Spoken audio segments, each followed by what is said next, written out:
Boys and girls, welcome. We are going to start with the Engineering Mechanics December 2024 NEP 2020 scheme question paper. I am very much thankful for the love and support that has been shown for my previous exam question series of engineering mathematics. I am expecting that the same kind of love and support will be shown for the mechanics exam paper solutions as well. So, boys and girls, let's begin the day. So, I'm going to start with the very first question. ठीक है, तो जैसे हमको पता है कि mechanics का जो पेपर रहेगा वो स्टैटिक्स और डायनामिक्स दोनों ही पार्ट में मोर और लेस इक्वली डिवाइड होता है, लेकिन स्टैटिक्स का पार्ट यूजुअली थोड़ा ज्यादा रहेगा। ठीक है, तो ये जो सबसे पहला क्वेश्चन हमको दिख रहा है, it is based on what? It is based on the coplanar force system. ठीक है, देखो तो for the system shown determine the required value of alpha. ठीक है, रिक्वायर्ड वैल्यू ऑफ अल्फा, तो ये वैल्यू पूछा हुआ है। And if resultant of three forces is to be vertical, तो देखो तीन फोर्स दिया है, इनका जो रिजल्टेंट फोर्स है ये वर्टिकल है। अब बहुत बहुत इजी सा कॉन्सेप्ट है ये, इट्स लाइक कॉमन सेंस। सारे फोर्सेस नीचे की तरफ जा रहे हैं। अगर सारे फोर्सेस नीचे की तरफ जा रहे हैं तो इनका जो रिजल्टेंट रहेगा वो भी नीचे की तरफ ही जाना चाहिए। It should be in downward direction. ठीक है, so the required value of alpha and if the resultant of the three forces is to be vertical, the corresponding magnitude and direction of the resultant, तो ये resultant कितना है ये भी हमको find करना है। ठीक है, सो मैग्नीट्यूड मतलब तुमको वैल्यू निकालना है, and direction of the resultant is definitely, देखो क्वेश्चन में लिख के दिया है the resultant is to be vertical, तो डायरेक्शन क्या रहेगा? डाउनवर्ड रहेगा, वर्टिकली डाउनवर्ड डायरेक्शन। तो इसमें ज्यादा कुछ सोचने वाला कुछ पार्ट है नहीं। ठीक है, it's quite simple question. I always urge my students to make very good diagrams when they are doing mechanics. ठीक है, तो डायग्राम को कॉपी कर लो और स्केल पेंसिल यूज करो अच्छे से। ठीक है, जो भी कलर्ड पेन तुम यूज करने वाले हो, ब्लू है या ब्लैक है, ठीक है, make use of that and make a very good diagram. ठीक है, तो चलो शुरू करते हैं। सो this question is from coplanar forces, and that too, look at the forces, they are all concurrent forces। ये सारे के सारे जो forces है वो सारे के सारे एक ही पॉइंट से इमर्ज हो रहे हैं। they are all emerging from the same point, isn't it? they are all emerging from the same point। you can take the horizontal line, let's take the horizontal line as the x-axis, let's take the horizontal line as the x-axis and I draw the vertical line also। ठीक है, मैं देखो वही वही diagram को use कर रहा हूँ। ठीक है, so make sure that you are drawing your diagrams very properly. एक हॉरिजॉन्टल लाइन बना दिया, एक वर्टिकल लाइन बना दिया। ठीक है, this is my Y axis, this is the X axis. ठीक है, सो resolve every single force into its horizontal and vertical components। always get the angle made by the force with the horizontal line। कुछ चीजों को बहुत ध्यान से याद रखना। ठीक है, so always measure the angle made by the force with the horizontal line। It does not matter whether it is in the positive x direction or the negative x direction। The only thing is it should be with the x direction। For instance, अगर 100 newton का force देखोगे तो उसका inclination with the X axis is alpha. ठीक है, 150 Newton का अगर force देखोगे तो उसका इंक्लिनेशन है अल्फा प्लस 30 डिग्रीज। 200 न्यूटन का जो फोर्स है उसका इंक्लिनेशन है अल्फा। ठीक है, सो किसी भी फोर्स को हमेशा दो कंपोनेंट रहेंगे, एक हॉरिजॉन्टल कंपोनेंट और एक वर्टिकल कंपोनेंट। ठीक है, horizontal components are always the cos components and the vertical component is always the sine component. Simple. ठीक है, always resolve the forces at the point of application.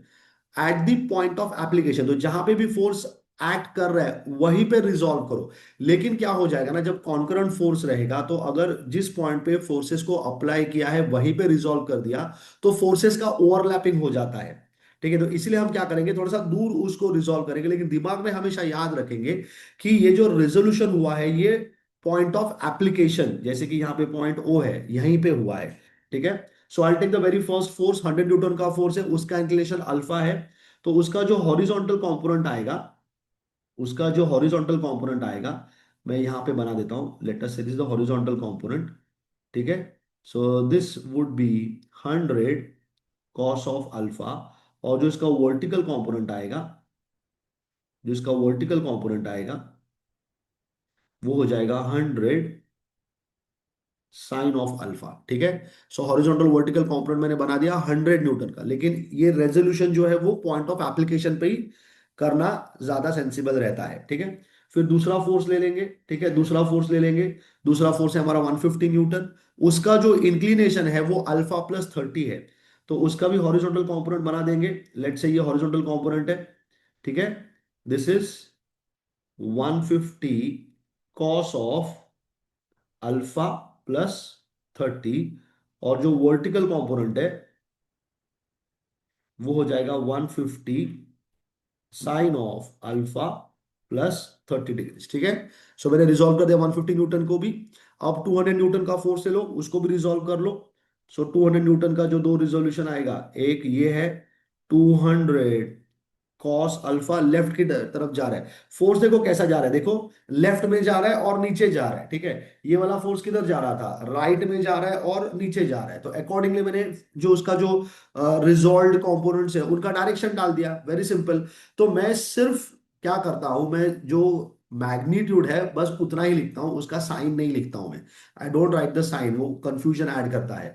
Direction बना दो, तुमको force दिख रहा है किस तरफ जा रहा है, लेफ्ट में जा रहा है, नीचे जा रहा है, तो जो कंपोनेंट आएगा, रिजॉल्ट कंपोनेंट आएगा, उसको भी लेफ्ट और डाउनवर्ड बना दो, वेरी सिंपल।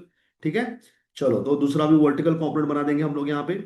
सो वर्टिकल कंपोनेंट मुझे मिलेगा 200 साइन ऑफ अल्फा। ठीक है। Now all the horizontal components when I add, all the horizontal components, जितने सारे फोर्स ऐड कर रहे हैं यहाँ पे, उन सबको अगर मैंने ऐड कर दिया, ठीक है, उन सबको अगर मैंने ऐड कर दिया, तो जो रिजल्टेंट फोर्स रहेगा उसका भी दो कंपोनेंट होगा, एक हॉरिजॉन्टल कंपोनेंट और एक वर्टिकल कंपोनेंट। ठीक है।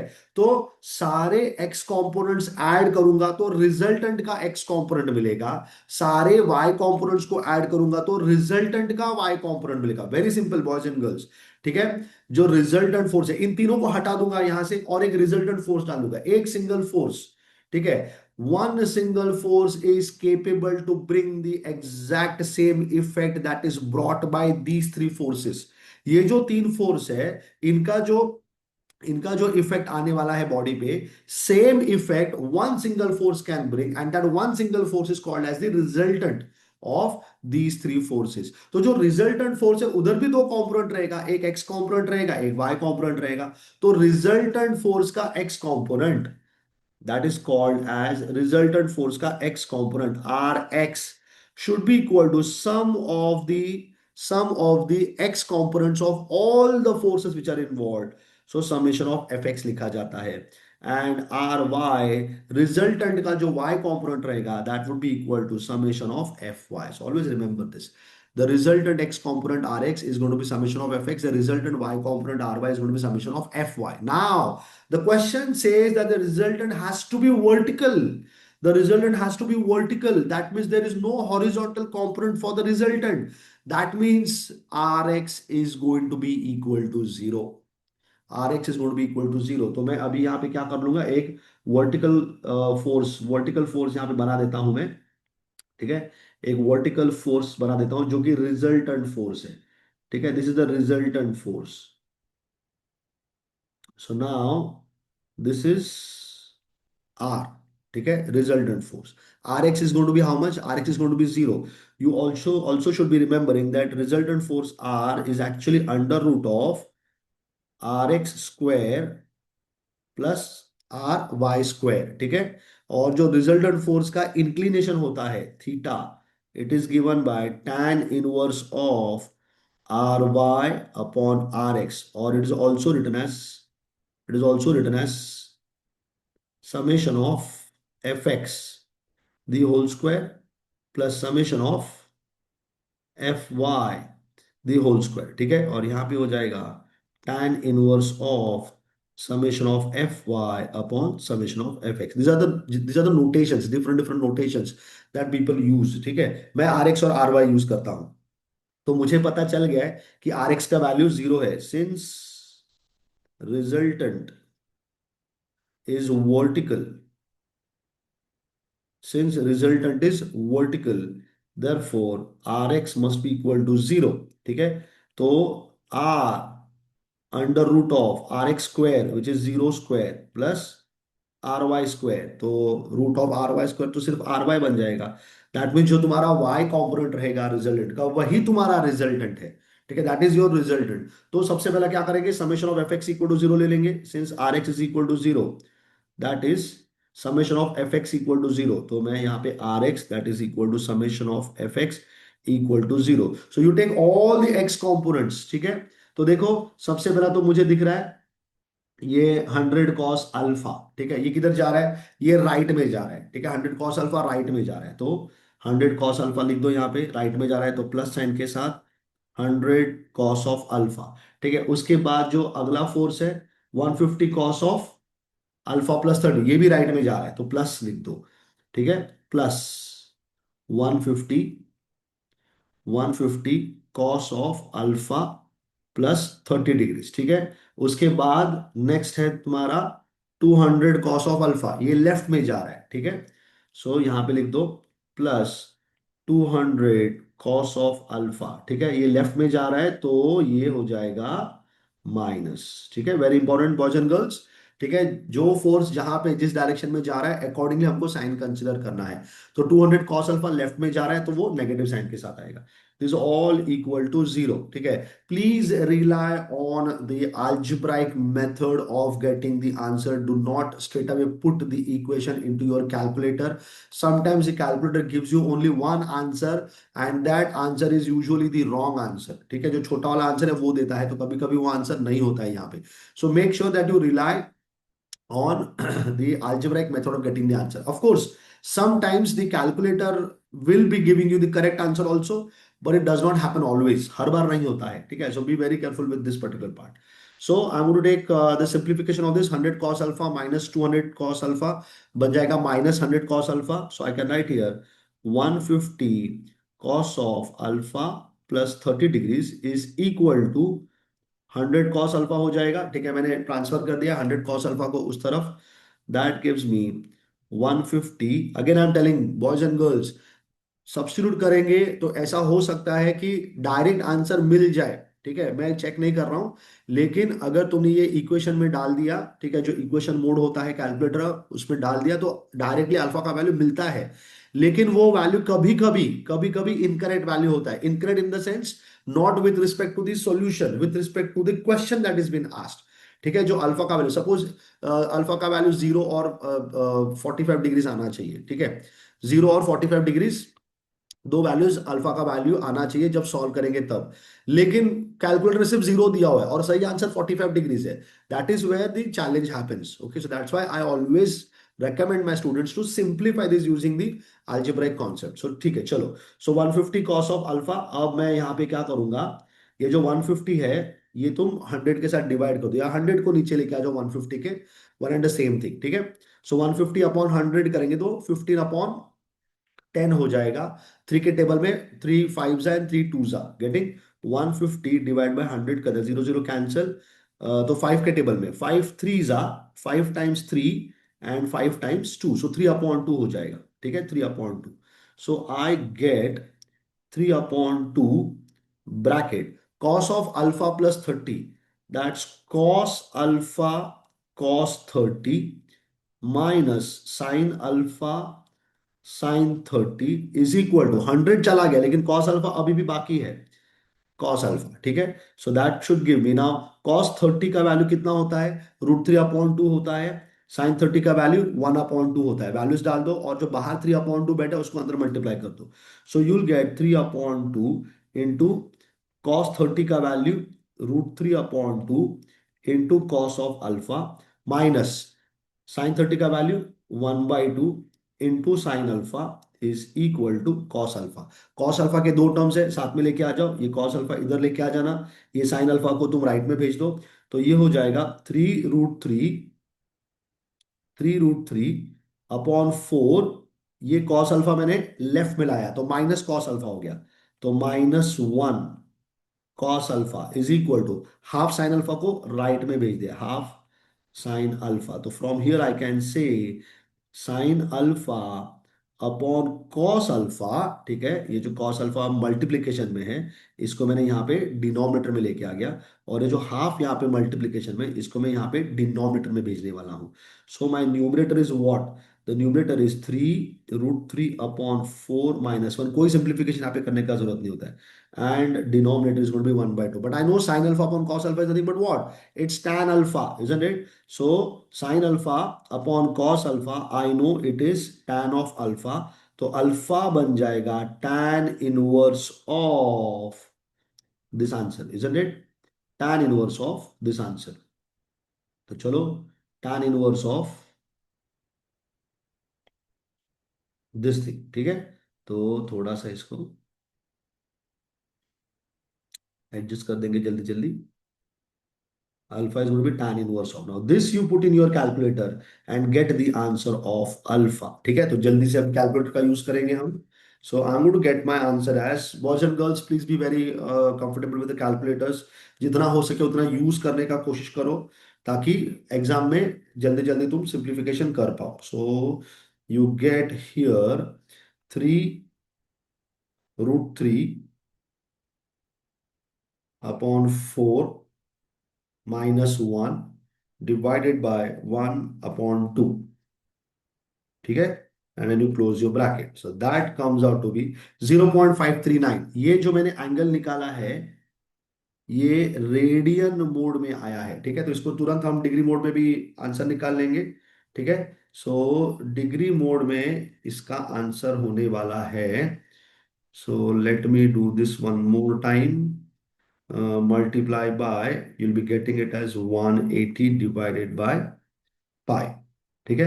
It's 30.88263997 मैंने सारे लिख दिए, लेकिन हमको हमेशा 1 या 2 डेसिमल प्लेस तक ही लिखना है। तो मेरा आंसर यहाँ पे अल्फा का हो जाएगा 30.9 degrees. That's my answer for alpha, ठीक है, 30.9 डिग्रीज। तो चलो, अल्फा का वैल्यू मिल गया, फर्स्ट क्वेश्चन सॉल्व हो गया, ठीक है। अल्फा का वैल्यू मिल गया, first question is solve. Now I want to get the corresponding magnitude and direction of the result. अब मुझे पता है कि समेशन ऑफ एफ वाई निकालना है मुझको, and that summation of f y is nothing but r y, isn't it? And ry is nothing but r only. सारा चीज मैंने प्रूफ करके रखा हुआ है, देखो। r is nothing but ry, and ry is nothing but what? It is summation of fy. So magnitude and the direction is already known to us, vertically downwards. I now just need to get the magnitude. So I can now write over here r, that is equal to r y, which is nothing but summation of f y. अब सारे के सारे force किधर जा रहे हैं? Downward जा रहे हैं, तो सबके सब माइनस में आएंगे, ठीक है। तो सबसे पहला फोर्स कौन है? सबसे पहला फोर्स ये लो, यहाँ पे मैं मार्क कर देता हूं, let me use a different colour now. It is 100 sine alpha going where? Downwards, and now you know the value of alpha also. So minus of 100 sine alpha, minus of 100 sin alpha which is 30.9 degrees, ठीक है। पहला force हो गया। अब दूसरा force बताओ कौन सा है? Observe carefully, what's the next force? Next force is 150 sine of alpha plus 30। अब अल्फा का वैल्यू मुझे पता है, सो वो सब्स्टिट्यूट कर दूंगा मैं यहाँ पे। So it's -150 sine of alpha plus 30, so 30.9 plus 30 degrees, ठीक है। इसके बाद नेक्स्ट क्या आएगा?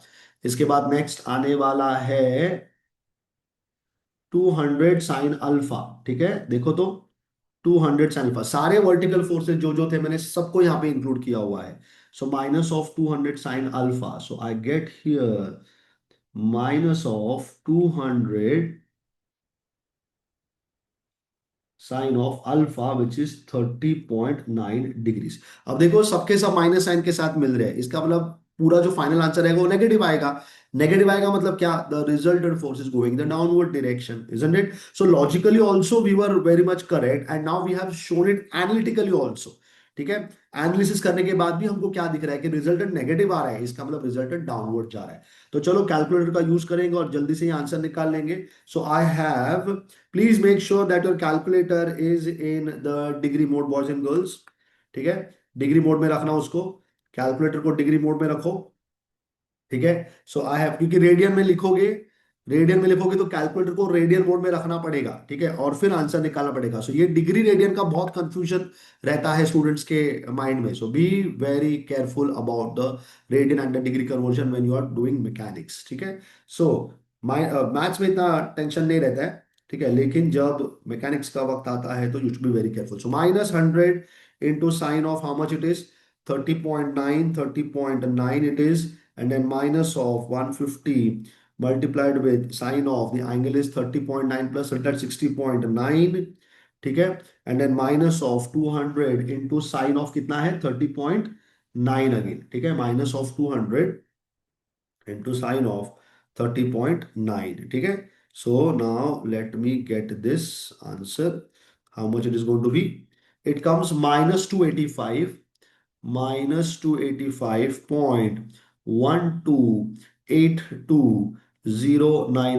The reason I'm writing the entire answer is to make the examiner aware that I have done the entire calculation and know what my steps are. That's it. That's the only purpose I'm writing the entire answer over here. I've not cheated anywhere, isn't it? So therefore, the resultant is going to be 285.13 newtons में है शायद, isn't it? All the forces are in what? Yes, the unit is newtons over here, isn't it? So minus of 285.13 newtons. That means 285.13 newtons in the downward direction. This is what the answer is going to be. So I always mark my answers for the examiners. Okay. I always mark my answers for the examiners. They know where the answer is and where to look for. So you do in this particular method, and I am pretty confident not even a single mark of your question will be deducted. So boys and girls, that was question number 1A. It's time for us to move on ahead with the next question.